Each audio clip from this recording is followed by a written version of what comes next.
Alors, la Belle Vie Service est une structure qui existe depuis 2004. Elle est née suite à la canicule 2003 avec le marasme auprès des personnes âgées.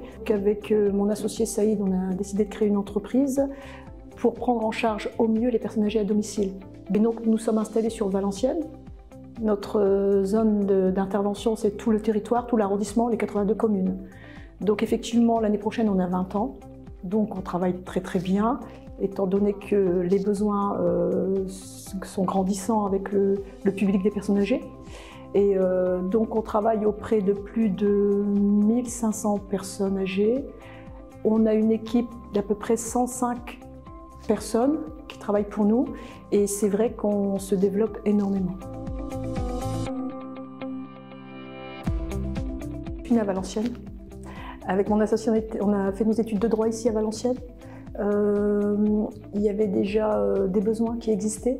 On est dans un territoire sous-doté en termes d'opérateurs pour la prise en charge des personnes âgées.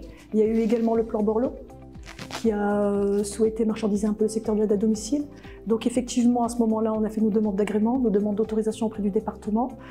C'est vrai qu'on était très à cheval sur la qualité, les cahiers des charges, la rigueur, c'est-à-dire les profils des personnels techniques.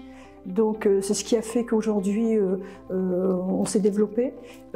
C'est énormément le bouche à oreille qui a fait qu'on s'est développé. On a été un peu victime de notre succès. Et jusqu'à aujourd'hui, on est énormément, et peut-être encore plus qu'avant, à cheval sur la qualité, plus que sur la quantité. C'est-à-dire qu'on veut vraiment, à domicile, faire au mieux et au maximum et dans un cadre réglementaire les plus respectueux possible. Alors, on propose des repas adaptés aux personnes âgées à domicile, nous proposons des aides à la toilette et nous proposons des heures d'intervention pour l'entretien du domicile. Notre patientèle, comme j'aime appeler, c'est la symbiose entre clientèle et patient. Alors j'aime bien cette expression parce que c'est effectivement sécurisé. C'est un public fragile et vulnérable, c'est les personnes âgées. Ils sont à peu près 70 ans et ils restent chez nous en moyenne une douzaine d'années. Donc aujourd'hui, on peut dire que le profil moyen, la personne âgée, c'est plus une femme de 82 ans, voilà, qui habite sur le territoire de Valenciennes. Donc les besoins en général, ça commence plus par le portage de repas ou du ménage. Ensuite, c'est de l'aide à la toilette, l'aide à la prise de médicaments. Ensuite, c'est de l'aide à l'accompagnement. Et voilà, ensuite, ça évolue. Donc ça, c'est notre cœur de métier. Donc on accompagne, on fait en sorte que la personne est à son domicile, qu'elle a choisi comme lieu pour vieillir, mais qu'elle le fasse dans des conditions les plus optimales. Et donc on est présent pour sécuriser et puis pour valider que tout avance dans le bon sens. Ça, c'est extrêmement important. Alors, l'innovation et la technologie sont, malgré ce qu'on pourrait croire, sont essentielles pour le développement et la structuration de notre modèle économique. La digitalisation, elle a aussi fortement impacté avec l'automatique l'aide à domicile. Donc effectivement, la technologie vient au soutien de l'amélioration de nos activités à domicile pour accompagner au mieux les personnes âgées. La digitalisation en fait partie également. Aujourd'hui, une structure d'aide à domicile, que ce soit sociétale ou autre, ne peut exister ou se développer, ou en tout cas apporter une plus-value à l'aide à domicile, que si effectivement son environnement technologique et digital est effectivement aussi à un certain niveau. Alors ce qui s'est passé, c'est que j'ai fait connaissance avec différents prestataires, on m'a accompagnée pour choisir le prestataire. Je me suis également sensibilisée à certaines terminologies, parce que j'étais un peu profane, je ne savais pas, il y avait beaucoup de terminologies que je ne connaissais pas. Donc j'ai appris énormément et j'ai surtout, avec ces accompagnateurs professionnels, mesuré la vulnérabilité. Et là, j'ai été effectivement, lors de l'audit, un peu effrayée. Parce qu'effectivement on utilise la digitalisation, on utilise l'informatique pour pouvoir accélérer les flux d'informations, pour pouvoir monter en charge, mais on perd de vue parfois que ces informations sont parfois perméables et vulnérables et qu'elles peuvent circuler et partir. Et ça, c'est extrêmement dangereux parce que nos publics, ce sont des personnes âgées. Nous avons également des personnels. C'est des informations bancaires, c'est des relevés d'identité bancaire, c'est des autorisations de prélèvement. On nous fait confiance, on nous signe un prélèvement CEPA. C'est des données sur des coordonnées personnelles. Nous avons aussi des extraits de casier judiciaire, bien évidemment, pour les intervenants à domicile.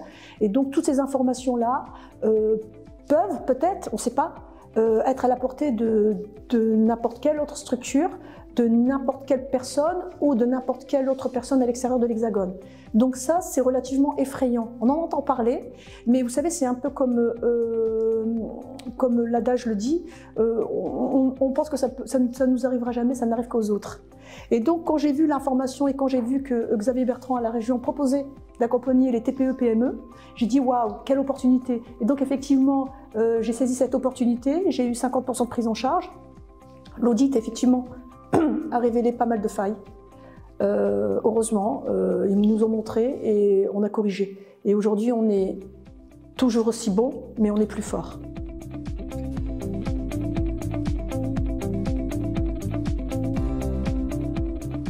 Dans le portage de repas comme dans l'aide à domicile, c'est valoriser tout ce qui est limite d'utilisation des énergies fossiles, donc les carburants, donc c'est basculer vers un véhicule électrique, c'est limiter, c'est optimiser nos tournées pour les porteurs de repas, c'est limiter le nombre de livraisons, mais surtout, et ça c'est extrêmement important, c'est comment demain on porte des repas à domicile dans des conditionnements micro-ondables qui ne soient pas forcément du plastique qu'on va amonceler au domicile des personnes âgées.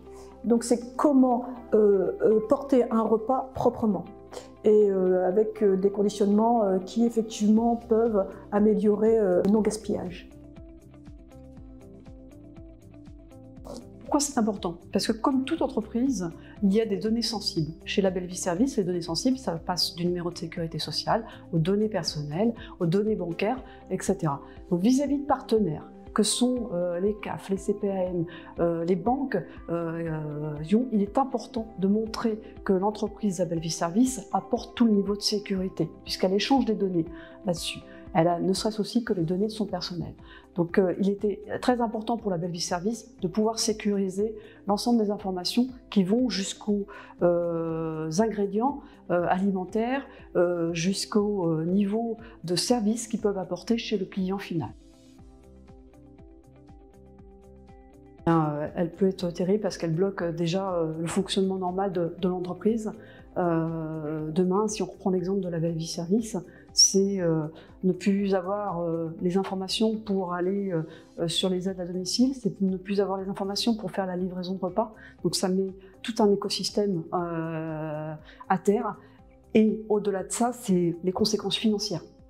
On sait très bien qu'une grosse partie des entreprises qui aujourd'hui sont absolument pas armées face à ça, ne s'en relèvent pas. Donc il est très très important d'en prendre conscience, très important de prendre le temps de se poser et d'être accompagné là-dessus. Et c'est en ça que le PASS Cyberconseil, la région, accompagne et prend en charge une grosse partie de cet accompagnement.